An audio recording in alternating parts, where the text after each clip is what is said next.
I think I live in that environment where it's cold and cold. Yeah.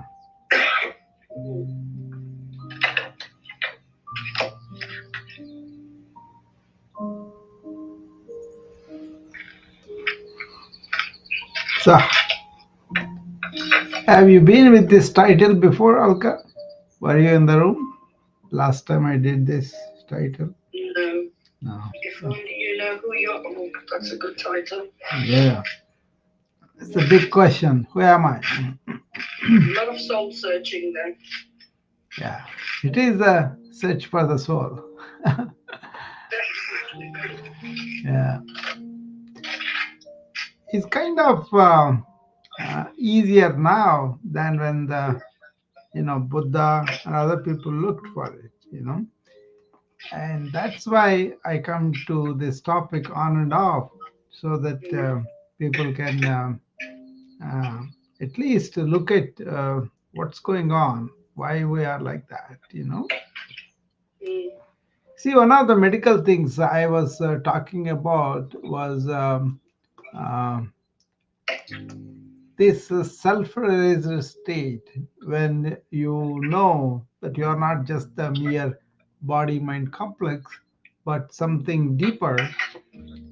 Your general health also is the highest state, you know so that's why it kind of takes a little bit of deeper significance. Uh, Many people don't stay in that kind of complete rest and complete silence of the mind, at least for a while every day. I kind of propose that because I kind of practice that, and I feel very peaceful and serene and joyful too. It's not a situation where all these different thoughts go around and you are worried about something is going to happen, or you're going to recalling something that was negative. All those things are gone. Then you really face what it is, and that's a very healthy situation, both mind and body, because the fluctuations of the mind that usually produce the stress hormones, they're connected with the emotion and all that, they are minimal. Then your stress hormones effect on your body is also minimal. Coupled with that, if you have physical activity and something creative, something giving, that adds to the health much more. you know that's why I want people to embark on this, at least understand that it's not so tough to really know who you are. you know it's kind of peel away everything. Like, there is a practice I'm going to tell you that you could practice that at night time. Okay, very simple.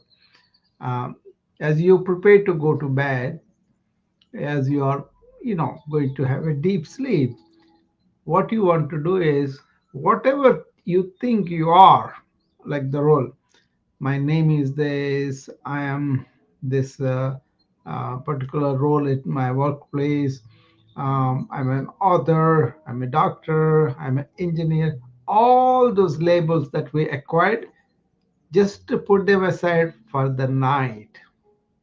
Don't have to sacrifice them completely and all that, but for the night they are sacrificed, in the sense you peel away those layers and sleep on your fundamental reality. That's like sleeping on the being. Actually, that is wonderful. And then the sleep that you get is really completely taken off, and it really enriches your mind, body, and soul. So this is called sleeping on the chitta, in a way. Some people call it sleeping on the being, some people call it sleeping on the chitta. Very simple thing, but it has to be earnestly done, right? Everything has to be done like, yeah, it doesn't really matter. So that's what I do. I don't uh, think like before when I used to feel like, oh, I'm the physician, I have the status, I have the, all those dropped off naturally. And now, so when you go to sleep, you really go into the that kind of soham, we call it. You be there and then you come out, you know. So that's something that I already told several people so many times that they should be doing that, you know. Uh, anyway, that's a tidbit from the yogic sciences. Um, Many people, even after they retire, what they say is, "Oh, I'm a major in the army, or I'm a retired physician, or retired nurse, or something like that." They have a lot of pride in all the work they have done, in all the things. So those things have to be let go. You know, I mean, it's up to the person, but I'm giving a tidbit about how to really have a good sleep and also a good rest and wake up with a beginner's mind. And that will be very enriching if we could do it. And uh, it was somewhat happening when I kind of initiated it, maybe 10, 15 years ago. And then ever since that becomes. I will also give another mantra that may help people. You know, um, there is a simple mantra called Deham Naham, Koham Soham. Deham means that is the body. In yogic body, there are five layers anyway, but the most important body and the physical body and also the mind, right? So those are not me. I have them. That's one. Then next thing is koham. Koham is then who am I? If I'm not the body and mind, who am I? Then koham is that who am I?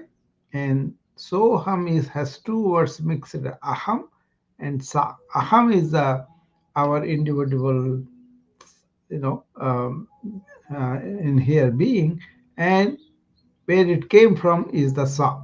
That is the, you can call whatever God or consciousness or whatever you call them. You know, some people call energy, some people call life force, some people call more like a conscious being and all. So whatever is the universal thing that is producing all these things, and we are part of that, you know. So that is what I am. You know, there's a reflection of the Sa in my aham, right? Then you are not your body, you are not your mind, you are not your intellect, you are not your memory.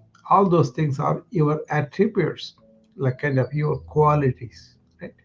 So that's another trick. And uh, yeah, there's so I much. missed, Yeah, I missed what you were saying before you go to bed, and I had a glitch and I have thrown out. What did you say to do just before you go to bed? oh boy, so much I said. Just 2 minutes. Quick, Lord. I was listening and it went. uh, no, I said drop um, all the identifications you had, like your you know, name, your everything that you acquired after you were born, right?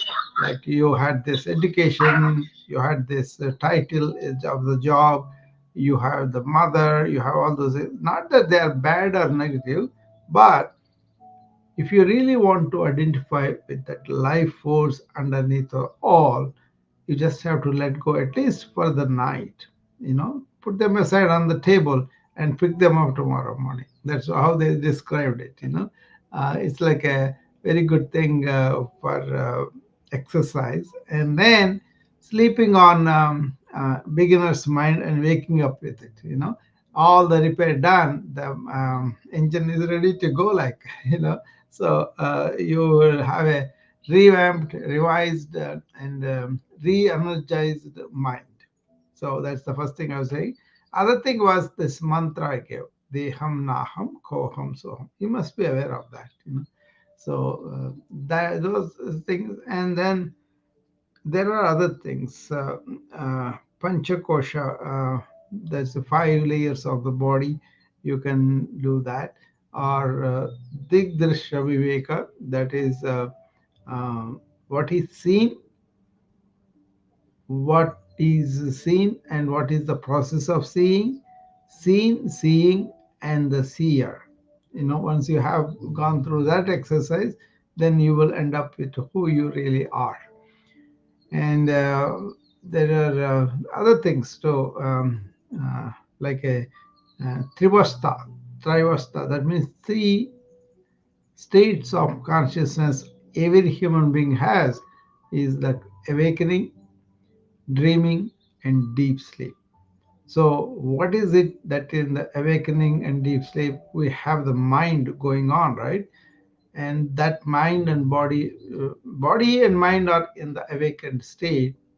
But when you're in the dreamy state, you kind of body rested and the mind is still going. That's why you have the dreams. I'm being very short, really, but there's a lot more. And when you really slip into deep sleep, both your body and mind have subsided, and that they call it turiya. That's the fourth stage after the third stage. Actually, it's not fourth stage. It's a state that is in the awakening, in the dream, and the deep state. Without that life force, you don't have these states. So these are all the methods that they describe to employ in our daily life so that we can really get into that. Okay. So there you go. I gave you 4 or 5, Thank you. yeah, 4 or 5 ways to do them. Um, the monks who are really um, their goal is to be in that real self and all the time. That's why they relinquish everything. But what about us? We are in the um, householder category. Uh, can we attempt to get this and then also be like a householder? But actually, the life of the householder improves because he becomes more selfless, more gentle, more non-reactive, and more patient. And if you really sinks in, you become very loving. Okay, whatever you do as a service to the Lord or as a service to the divinity within each human being. Those are all high words, but even if you don't do all that, you come to very practicality. What is the use of munching on something that happened? There's no need for you to think about them before you sleep or while during sleep too. That's why I teach what's called review of reactions before you go to bed.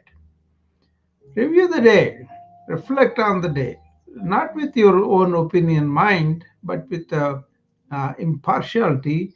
You may be wrong in certain situations, but you have to accept it and maybe improve next time, or just apologize to the person whom you hurt or something like that. So all that helps you to really shed a lot of this weight unnecessarily we put on ourselves. You know, so it's about sleeping on lightness of being. Our inner being is very light. Once you end up in that and sleep, you are going to be losing a lot of memory weight, a lot of uh, thinking in the future and all that. Many of the people, they think they are intellectually pretty well set and they know all these facts and all that. They don't realize that they are building up so much weight in their being. You know. So, does this make any sense to you, Alka? Yeah, I think when I get this, you should detach yourself for a Yeah. little while to be energized. Yeah. I think Yeah. that helps, doesn't it? Yeah. More than detachment, yeah, that's true. But more than you have to have discriminatory capacity and then develop the vairagya for the things that you want to be detached about. So once, I mean, you cannot say I'm not attached to my son and daughter or something like that. There are powerful attachments will be there. But if you can achieve like all children are the same children, then that way you can have that kind of detachment inside. That's very, very true.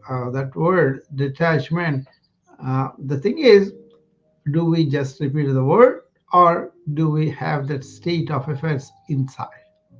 So when you really discover your real self, you don't have to make a special attempt to be detached because um, from the discernment, that is the viveka, right?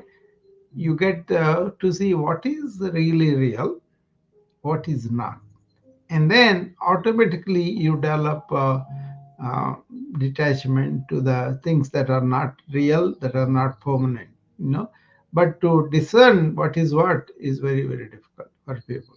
Okay, but once you are in there, then it is much easier to go into the state of samadhi I'm talking about. That is the silence that you can have in the mind, which is very, very nurturing. Whereas even if you are few minutes every day in the deep silence, deep samadhi, that's wonderfully, uh, healthy, and it's a state of bliss, a state of feeling joyfully happy, and that happiness actually it is the one which is reflected in our pleasures, but actually outward pleasures are really limited, right? So we know that, but most people are kind of um, they've got what is called trishna. They want to attach themselves completely or grab things outwardly and then take them so that they will be happy. The whole modern world is built on sensory pleasure. uh, do the same thing again and again without realizing. When you withdraw the senses and then really stay within yourself, you will experience extreme joy. You know. Anyway, that's the individual people to find out. We cannot say they are not good people just because they are sensory pleasure oriented. But then they are missing out something very valuable. I remember one thing now.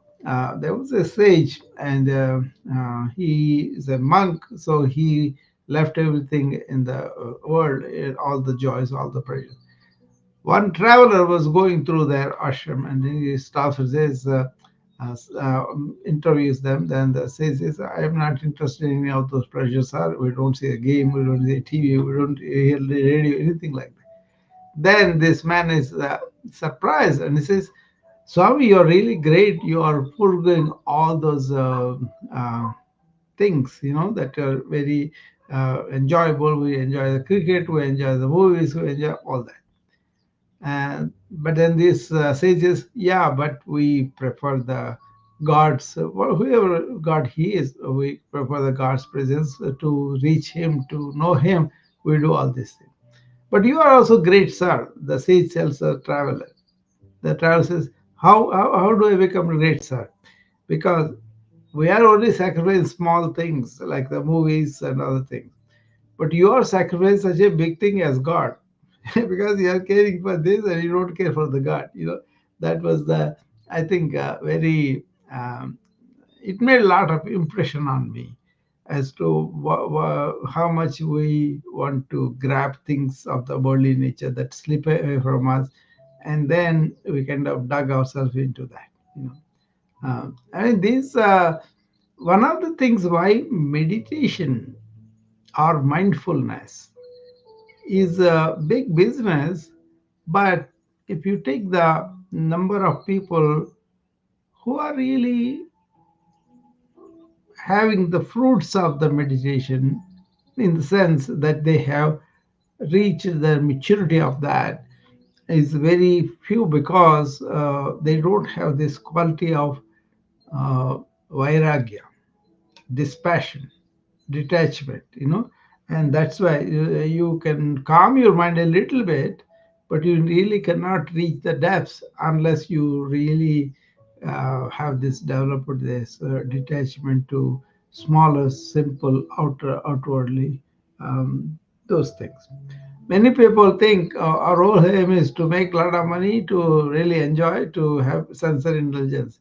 That's a very innocent way of looking at it. But then people who are exposing themselves to a lot of mental activity, they would like to take this measure as a means of maintaining the peace or getting some quiet time so that they feel good about themselves. I think that's many people do that. But then even the people who work very hard to cater so much time for this and do that, they don't have. But if you have vairagya and detachment, you could be meditative no matter what else, whatever you are doing. Meditative awareness. So then you use the thought consciously to do the stuff you want, and then it doesn't have the whole. Basically, your mind, your slave. Mind, you'll be your friend, and that's a very good thing too. But then they want to do the physical act of upasana. Sit down, close your eyes, take deep breaths, and focus on the deep and calm the mind like that, and then go and engage, and then let the mind go with all the attachments. I think that's a practical thing that's going on. Is many of the Western meditators, they don't go beyond that small thing, and that's why they don't develop this penchant for detachment for these external things and attachment to the inner divinity. You know, this is an important topic, um, but this is not like a lecture, or this is not something you can give to somebody. You can invite them to engage in self inquiry, Atma Chintan. Self inquiry means while sitting down and want to meditate, for example, then thoughts arise. What do you do? Do you follow the thought, pursue the thought, indulge in the thought, and thereby you will be weaving a network of thoughts and you will be lost in that? Or you just want to observe, be a witness of that, and be the witness like that all day, but ask one question like where is this thought coming from? And then once you find that real self, you got to go and stay there. So that is something all you can do all the time. But at the same time, you can be engaged in the world without selfishness, without attachment. Then you will be doing what you have to do, and you won't have that inner attachment to things. And at the same time, you are in meditative awareness. So these are wonderful things I think ancient people discovered through calm mind, inner antarmukha, they call it. That means inner orientation and detachment, this vairagya. That was actually some of the sages in their prayer, they include that. God, give me the capacity to develop vairagya, to develop dispassion, to develop detachment. They really ask him for that because they are so debilitated by their attachment to things, and they want to their God to provide them that trace of uh, vairagya, they call it. So I feel that is the real joy, and once people taste that state of mind, not this intellectual knowledge and all that, I think they will be naturally attracted to that and they will be earnest in their effort to go about it. They don't understand the conditioning that we go through in the regular life, and that's why all these problems come up later on. But you can be meditatively aware, you can be calm in your mind and work everything.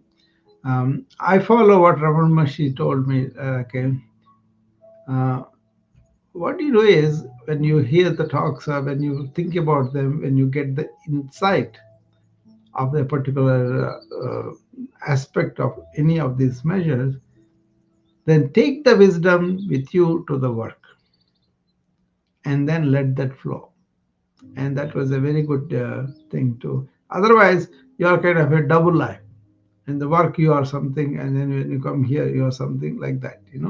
So now let it all seep through, let it pass through the entire day, your work, your life, your relations, your everything that goes through that. Okay, any questions, Elka? Now, my Fufaji, my uncle, used to tell me to read the book. I read it a long time ago. Mm. Who Am I? Mm-hmm. Who is it by Ramana Maheshwari or something? I can't remember the name. Oh yeah, Ramanuj, yeah. Have you read that book? I know he tried to tell me, he said, read that book and come back to me. Sadly, he's not in this world anymore, but Yeah. he was a great believer of finding outside, finding who you are yourself first. He landed up in that substrate of consciousness and lived all the time. So he communicated from the silence, actually. Uh, that book, there are 28 questions there in that book for some Shiva Pillai. He used to go and visit him, and at the time, he went to talk to Ramana Maharshi. I think he was young at the time, Ramana Maharshi, in his 20s maybe, because he attained enlightenment at the age of 17, right? So he was sitting there, but he was not talking, not because of anything, but he was not talking for so many weeks and days. He could not get his voice up. So they were sitting in front of a sand pile, and whatever questions he asked, Ramana Maharshi wrote there, and the Pillai took it as a note, and then he kept the notes for 20 some years, and then he released it as a book, and that became very big deal. But actually, that book leads you to the beginning of Ramana Maharshi's what he's talking about, because it cannot be read just like a novel or a scientific paper, but it has to be read with how awakened you are. Depends upon how much you get on that. But that's a very small book. I have the PDF, I have original text and all that there. But um, that's not what you get because of the Ramana Maharshi's discourses. You got to participate and then go deeper. He never was recorded, but his talks were written down. Those you can listen to, and then that will be good. But in the book also, he starts with every man wants to be happy, and then he goes deeper into that. But he also used to recommend that book when somebody came and said, "We don't understand, sir, but we want to have some kind of peace in our soul and all that." Then he would say, "Go and read that book." He made that book very cheap and available to everybody, and it was translated to 7 continents, I believe, so many languages. Anyway, his thing is this. See, just because you have the body and mind, don't identify with them. Go beyond that. Then you have a deeper, uh, enriching self that is there. Then once you identify, you live with through that. So it becomes, like I said, they talked about Sat Chit Anand, right? Wonderful existence, um, enormous consciousness, and enormous bliss. These are all in one form as a being that we have. Once you touch that, all the play in the world, all everything that's going on around it becomes so much easier to understand. So much easier to let go also. Yeah. Yeah, read that book several times, Alka, and then think about it. That will be very wonderful. Okay. Yeah, I read it a long time ago, but my uncle used to say, read it and talk to me about it. Yeah. And sadly, I did read, but you don't listen at that time, but not enough for me to sit and question him. Yeah. And yeah, no, I will go back to it. Thank you. Yeah. Read it. If you want to come and talk to me, then I will lead you in what is that path that they are talking about, and what are the impediments and all. Actually, that's a medical thing too. because if you think that you are the ego or the personality, whatever happens to the body, you will aggravate it because you will think about it, you will worry about it, and all that. But psychosomatic transcendence happens when you transcend the ego also. One of my thing about this, I always brag about how I don't take medication, how I have been no cold and all that. I think that's all because of this calming the mind, keeping it useful, and then I end the thought. All that is because of Ramana. He said something very, very valuable. Two quotations I will tell you. Maybe that will be helpful to you, Alka. One is thoughts change, but not you. You meaning that inner being. Let go the passing thoughts and hold on to unchanging self. Here, the self they use the inner being, right? Not the self of ego and all that. So it's like a smaller self is the ego, bigger self is our being. Can be like that too. And then other thing that really helps me is one's attention has always to be poised on one's inner self. So I don't have to meditate. I just have to attend to that. Always maintain that. One's attention has always to be poised on one's inner self.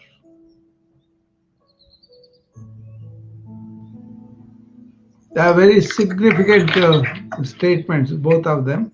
So that adds a lot.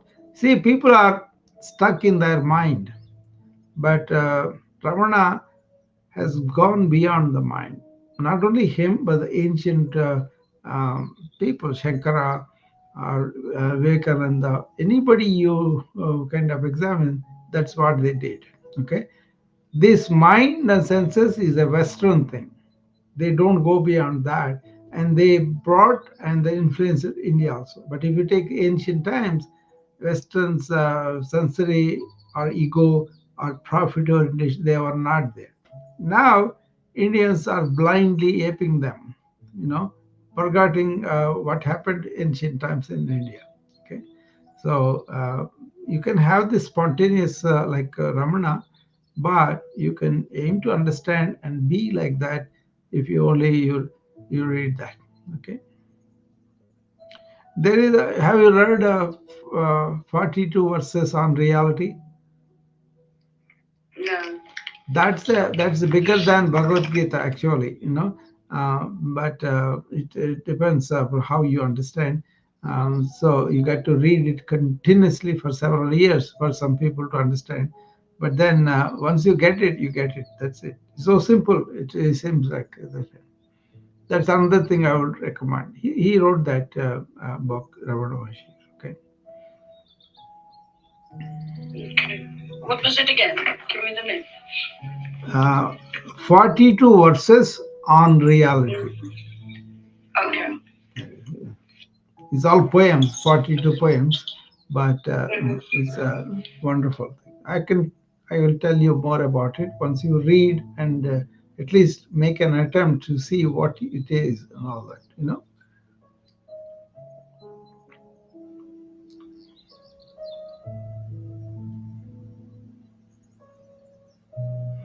Okay, Alka, I think we will stop there for today, and I will. Thank you. Thank you. Goodbye. Bye bye.